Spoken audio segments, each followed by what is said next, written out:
Terrorismo não é arma de loucos ou irracionais, como às vezes pensamos. O terrorismo é um fenômeno racional e político. Por isso, a luta contra o terrorismo não pode ser uma luta entre civilizações ou religiões. Terrorismo tampouco é algo novo.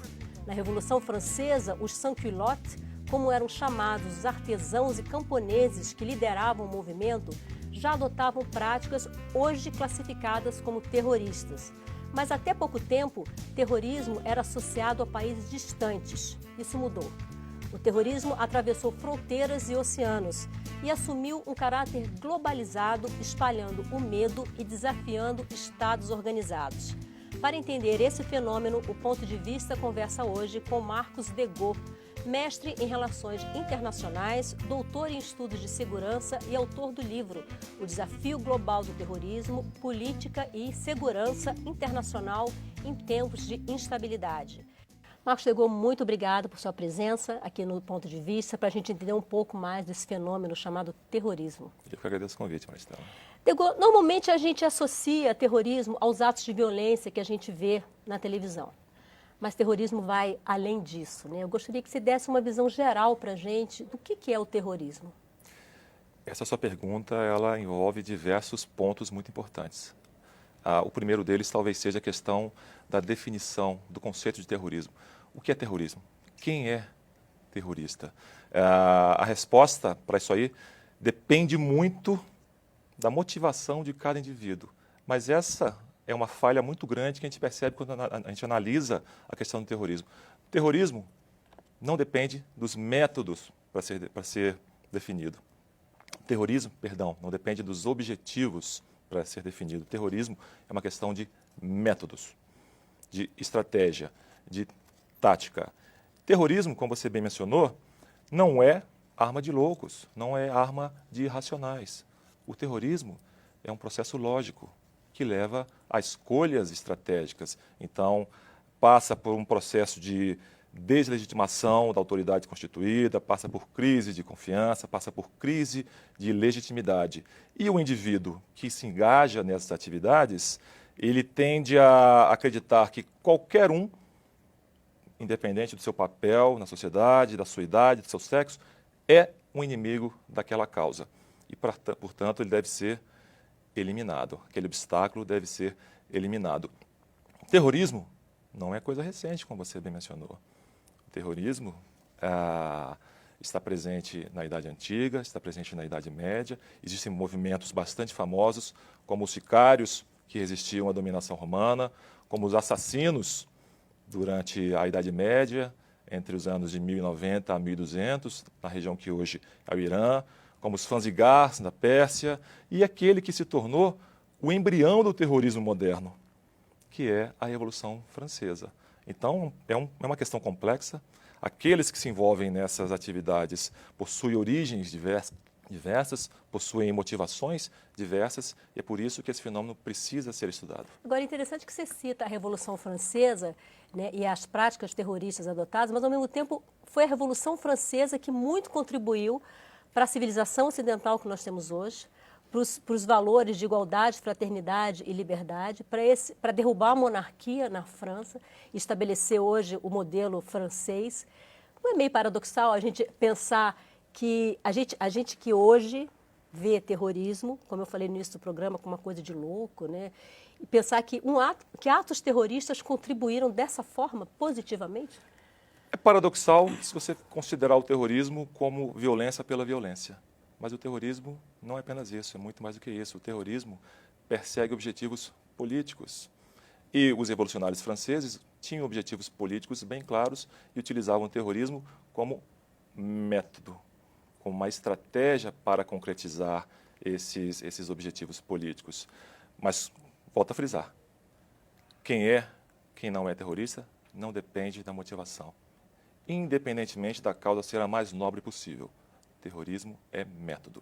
Então, aquele que se usa da violência ou da ameaça de violência para conseguir esses objetivos políticos, e aí faz reféns, invade prédios públicos, explode bombas em ônibus, nada mais é do que terrorista.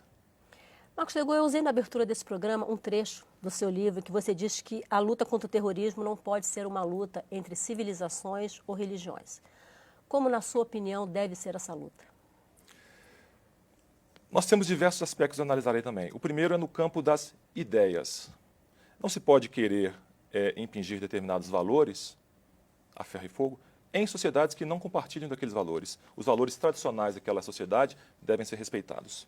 Se eles não têm aquela tradição democrática ou de respeito aos direitos humanos, de nada vai adiantar uma coalizão internacional tentar implantar valores democráticos ou fazer com que aqueles países respeitem os direitos humanos. Segundo, questões étnicas, questões culturais estão ligadas. No caso do islamismo, por exemplo. Hoje em dia, o maior inimigo de movimentos extremistas islâmicos não é o Ocidente, são os próprios muçulmanos. E é isso que a gente está assistindo hoje na Síria, assistiu na Líbia, mas também assiste no Iraque, em certo ponto também no Irã e no Líbano. É preciso que as pessoas se conscientizem de que o terrorismo é uma grande ameaça não só à paz global, mas principalmente à estabilidade daquele determinado Estado. Se o terrorismo, como método, ganha capilaridade, ganha adeptos, esse Estado, que hoje é vítima do terrorismo, vai passar a ser um patrocinador do terrorismo, em escala regional, em escala global. A partir desse momento em que o Estado, não mais como apenas um agente que sofre, mas como um agente que pratica o terrorismo, começa a utilizar essa técnica em escala global, aí sim, coalizões internacionais, não capitaneadas apenas por um país, mas com respaldo da grande maioria dos países da ONU, ou pelo menos do Conselho de Segurança da ONU, precisam agir efetivamente. Isso inclui, sim, envio de tropas. Legault, tentando juntar as suas duas respostas, a primeira você falou da tentativa de imposição de valores ocidentais, democráticos, eu estenderia até algumas instituições ligadas a isso, há nações que não têm os mesmos valores, que têm outras características culturais. E depois você falou da questão das etnias. Então, a Segunda Guerra, o redesenho que foi feito, sobretudo da Europa, na Segunda Guerra, com junção de territórios, separação de outros, distribuição, a gente pode dizer assim, de territórios, e de tentativa, né, inclusive com o Plano Marshall, com a injeção de recursos americanos na reconstrução da Europa e na consequente cooptação daqueles que estavam recebendo os recursos dos Estados Unidos para esse lado, né? Você diria que isso tudo foi um caldo de cultura para isso? Sem dúvida nenhuma, todos esses elementos que você mencionou contribuíram para que se criasse esse caldo que acabou fermentando e levou a situações extremadas. Mas eu acredito que, de um ponto de vista histórico mais recente, o principal motivador do terrorismo internacional foi a intervenção de países ocidentais em países do Oriente Médio, com essa tentativa de impor essa visão ocidental. Porque até a década de 80, esses países, em que pesem direitos humanos que eram praticados internamente, eles possuíam um determinado nível de estabilidade. A partir da intervenção sistemática e acentuada de países ocidentais, querendo impor modelos pré-concebidos de vida em sociedade, aquela estabilidade foi eliminada. E o terrorismo, que era um fenômeno apenas latente, ele ganhou vida, ele emergiu e acabou por desestruturar totalmente esses estados, sobretudo no Oriente Médio. Recentemente, o primeiro-ministro britânico, David Cameron, ele esteve no parlamento comentando cerca de 30 britânicos que foram vítimas do atentado terrorista na Tunísia, na praia da Tunísia. E no seu discurso, eu assisti a um trecho desse discurso, ele dizia o seguinte: não se trata de uma luta do Ocidente contra o Islã. A luta contra o terrorismo é uma luta da democracia e da liberdade contra o extremismo. Na sua avaliação, isso é retórica do primeiro-ministro britânico ou, de fato, a luta contra o terrorismo tem que ser vista dessa forma? Não, eu concordo plenamente. Concordo plenamente. Não pode fazer essa diferenciação entre o Ocidente e o Islã. Eles e nós. Eles como os inimigos da civilização ocidental. Não, mesmo porque, como eu mencionei há pouco, o grande inimigo desses movimentos extremistas, os grandes alvos são outras seitas do Islã, ou outras facções do Islã, ou outros grupos islâmicos. Eles querem consolidar o seu poder localmente. Se depois de consolidar esse poder localmente, eles vão tentar ampliar essa área de ação para outras regiões do globo, é outra história. E se isso acontecer, sim, precisamos de esforços internacionais. Mas hoje em dia é um problema localizado. Claro que para dar visibilidade para essa luta, para essa causa, atentados terroristas são realizados em diversos lugares do mundo. A plataforma deles é global, mas o objetivo deles é regional, é específico. Até pouco tempo a gente ouvia falar em basicamente dois grupos, pelo menos a gente aqui no nosso mundo ocidental, com pouco que a gente, aqui no Brasil, com pouco a gente conhece desse assunto, a gente ouvia falar de sunitas e xiitas. Mas agora os xiitas também estão sendo alvo de parece que uma subdivisão ainda mais radical do Islã, é isso? Existem diversas profissões dentro do islamismo. Como você mencionou, o xiismo e sunismo são as mais conhecidas. As duas juntas representam cerca de 90% da população muçulmana. Mas existem outras subdivisões que são muito fortes. Por exemplo, na Síria, o ramo alauíta é predominante, que é uma subdivisão do xiismo. Ainda mais radical. Ainda não é uma questão de ser mais radical. É uma questão que, em determinados momentos, eles precisam ou acham que precisam utilizar métodos terroristas para consolidar o seu poder localmente. Até pouco tempo, achava-se que o xiismo, os movimentos extremistas xiitas, eram mais radicais. E hoje em dia a gente vê que não. Hoje em dia a gente vê que o sunismo é um elemento motivador do terrorismo muito mais forte do que o xiismo. Basta ver que o Estado Islâmico, o Califado Islâmico, segue essa orientação. Agora, eu quero deixar claro que não é a religião em si ou cada uma dessas vertentes que motiva o terrorismo. São indivíduos que foram radicalizados e utilizam métodos terroristas para atingir os seus objetivos políticos, supostamente em nome de uma religião. Inclusive, os muçulmanos, de maneira geral, eles têm feito um esforço muito grande para se fazerem compreender e mostrar que isso que está acontecendo não é o Islã de verdade, né? Não é o Islã como 90% que você falou entendem ser o Islã, né? Exatamente, exatamente. A grande maioria da população islâmica é a população extremamente pacífica, mesmo porque o islamismo prega a paz, prega a convivência. Mas elementos, assim como existem elementos no cristianismo, no judaísmo, utilizam a força moral ou espiritual que a religião lhes confere para cometer esses atos em nome dessa religião, porque isso fornece a eles adeptos. Então, na volta, nós vamos fazer um intervalo, na volta a gente vai falar exatamente sobre essa questão de como cooptar, como trazer adeptos para a causa desses grupos radicais. O Ponto de Vista vai fazer um breve intervalo, não saia daí, a gente volta já já.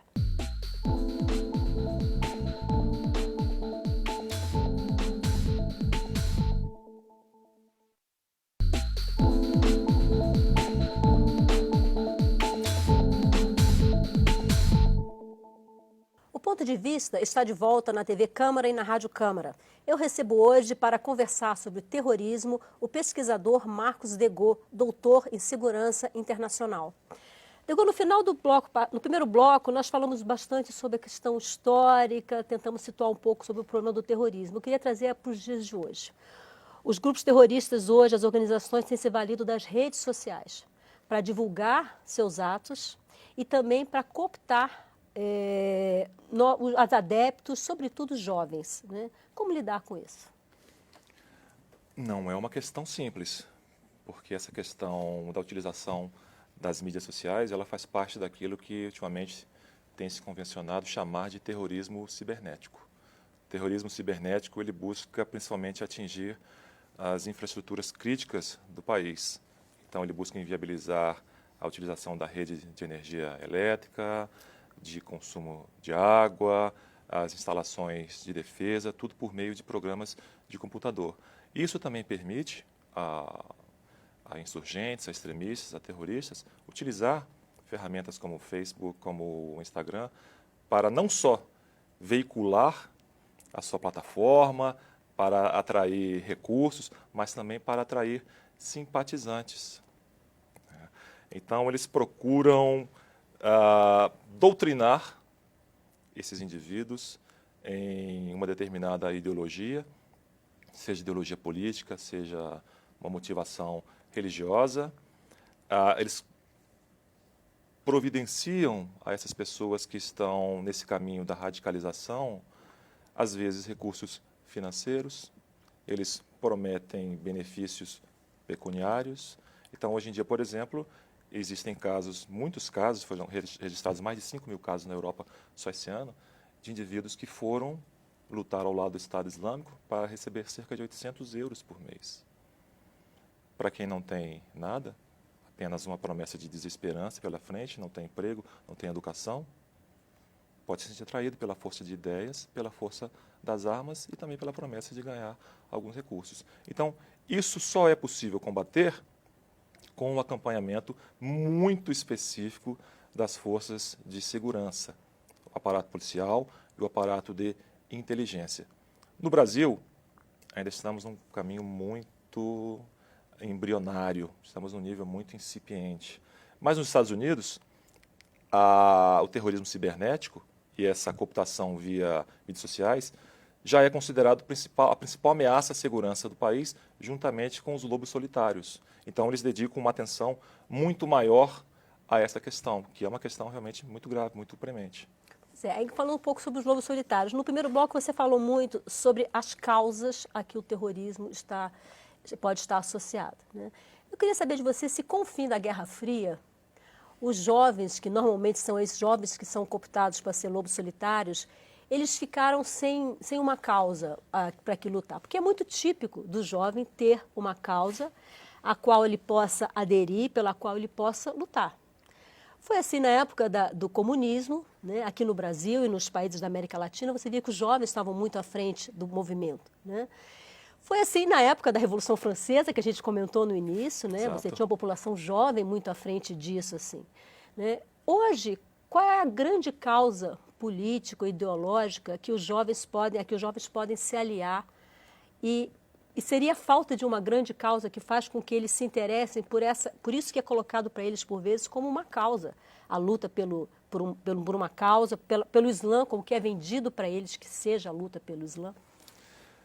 Você tocou no ponto central daquilo que a gente vem conversando agora. Durante o período da Guerra Fria, a principal ameaça à paz e à estabilidade local, regional e global eram aqueles movimentos considerados revolucionários ou sub-revolucionários, que obtinham a sua ideologia de ideais, de doutrinas marxistas, separatistas, anarquistas, nihilistas. Hoje em dia isso mudou. Embora ainda exista o terrorismo separatista na Europa, na América do Norte também, no Canadá, nós temos o terrorismo narcocriminal aqui na América do Sul. São organizações que deixaram de lado essa ideologia revolucionária, de instaurar uma nova legitimidade política e acabam enveredando pelo caminho do lucro. As Farc passaram por esse processo, né? As Forças Armadas Revolucionárias da Colômbia. Passaram por esse processo e hoje em dia eu não tenho nenhum medo de afirmar que as Farc perderam todo aquele caráter revolucionário. Hoje em dia, as Farc são uma organização narcocriminal. Elas se dedicam prioritariamente à exploração do lucro via narcotráfico. O Sendero Luminoso no Peru é outra organização que vem passando por esse mesmo processo. Mas nós ainda temos organizações que lutam pelo separatismo, como, por exemplo, o ETA na Espanha. Embora o ETA tenha a teoria abdicado dessa luta em 2010, se eu não me engano, ainda existem células registradas naquela região do País Basco. Mas hoje em dia, cerca de 87% de todos os atentados terroristas no mundo têm motivação religiosa. E desses, 90% estão ligados ao islamismo.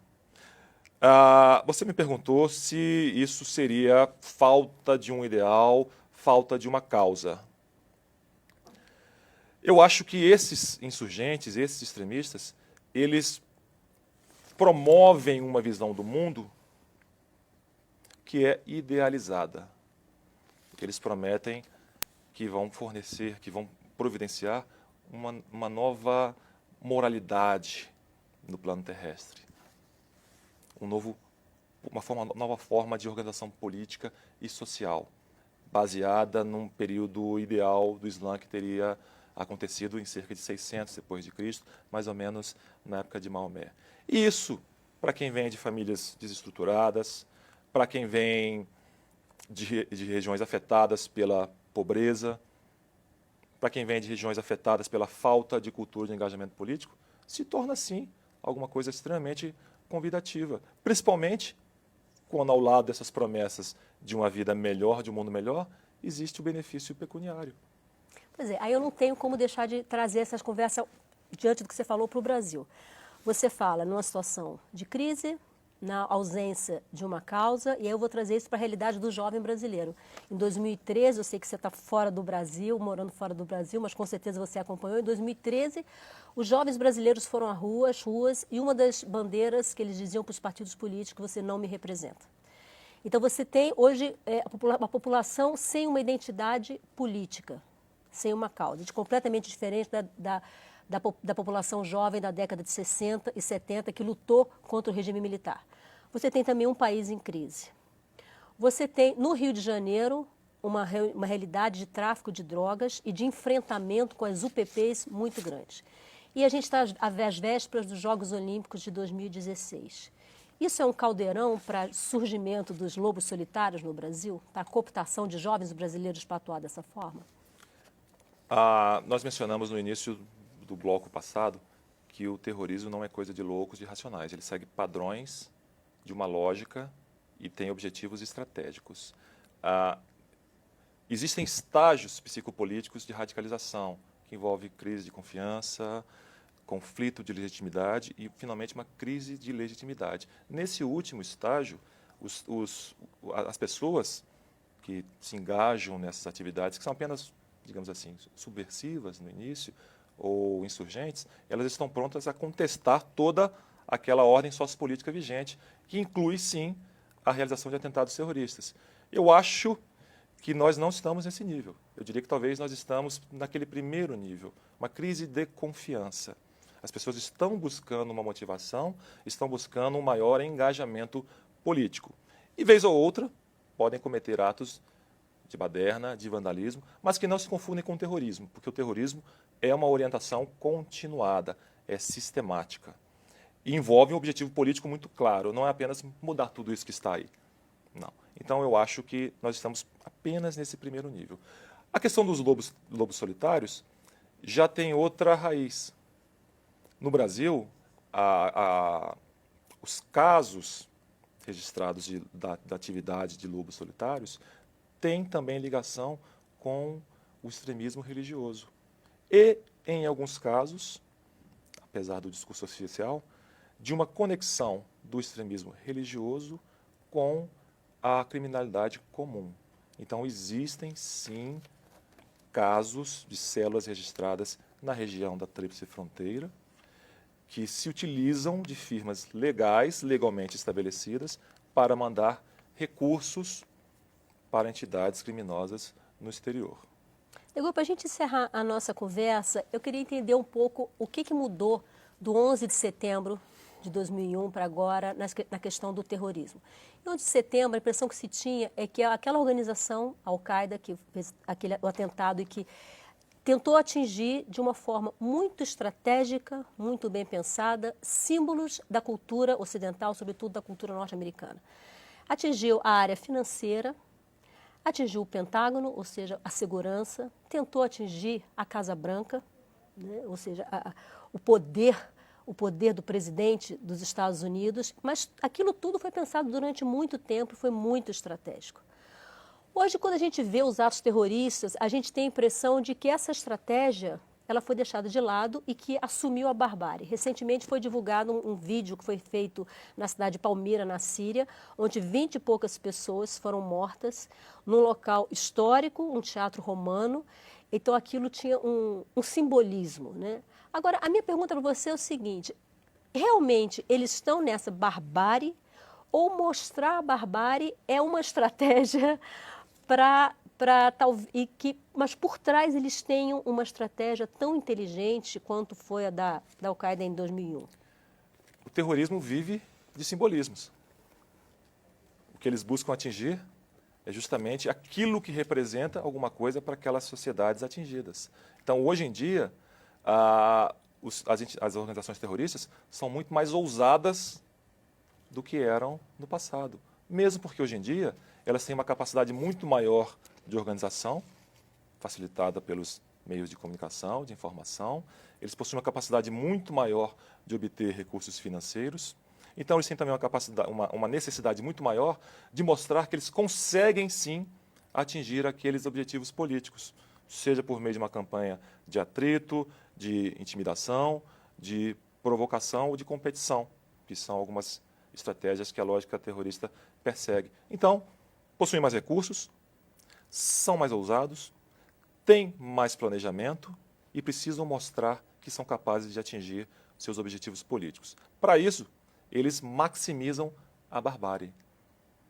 Na versão, vamos dizer assim, antiga do terrorismo, o objetivo não era matar, era amedrontar. Hoje em dia, o objetivo é amedrontar via assassinatos maciços. Marcos Chegou, muito obrigada por sua participação aqui no Ponto de Vista. Antes de terminar, eu gostaria de mostrar o seu livro, Desafio Global do Terrorismo, Política e Segurança Internacional em Tempos de Instabilidade. Quem nos assistiu e quiser conhecer um pouco mais sobre esse assunto, onde é que pode comprar o seu livro? Esse livro pode ser adquirido pela Amazon.com. Esse livro é produzido nos Estados Unidos, eu ainda não consegui produzi-lo aqui no Brasil. Mas pela Amazon.com você encomenda, ele chega direitinho na sua casa. Ok. Muitíssimo obrigado por sua participação aqui no Ponto de Vista. Eu que agradeço a conversa. Você de casa que nos acompanhou, esse foi o Ponto de Vista sobre terrorismo. Você pode acompanhar esse e outros programas da série também pela internet no endereço câmara.leg.br/ponto de vista. Obrigado pela audiência e até uma próxima. Tchau.